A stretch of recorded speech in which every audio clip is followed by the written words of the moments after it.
ఈ ఇది నేను రాధాకృష్ణ అంటుంటారు కదా, రాధది అంటే రాధా గారిది అంటే దేవుడు ఏదైతే ఉన్నారో ఆవిడకి ఆల్రెడీ ఒక మ్యారేజ్ అయిన తర్వాత కృష్ణుడిని కలవడం జరిగిందని నేను ఒక దగ్గర చదివాను. Is that true? అంటే నిజంగానే అది కరెక్ట్ అయిన స్టోరీయా, అది తప్ప?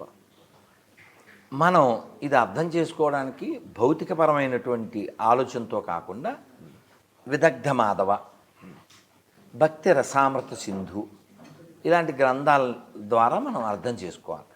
ఊరికే కన్కాక్టెడ్ ఊహించుకుంటే మనం ఏం చేయాలి. సో ఆయా గ్రంథాల్లో దాని వివరం చాలా ఉంది. అర్థమైందా? రాధారాణి కృష్ణుడి యొక్క ఆహ్లాదిని శక్తి. కృష్ణుడి యొక్క ఆనందమే ఒక రూపం దాలిస్తే రాధారాణి. సో ఇంకొకటి సార్, ఇప్పుడు మంది 5,000 సంవత్సరాల క్రితం రాసిన గీత అంటే భగవంతుడు కృష్ణుడు చెప్పిన గీత అన్నారు. కానీ కొన్ని చోట్ల ఏన్షియంట్ ఈజిప్ట్ సివిలైజేషన్ అంతకన్నా ముందు అడ్వాన్స్డ్గా పుట్టింది అన్నారు. దానికి మీరేం చెప్తారు? నేను చెప్పడం ఎందుకు? ప్రపంచంలో ఎక్కడన్నా తవ్వండి, ఏం దొరుకుతుందో చూడండి. పోనీ గూగుల్ తల్లిని అడగండి. ప్రపంచంలో ఒక శివుడి విగ్రహం, దాని వయసు 42,000 సంవత్సరాలు.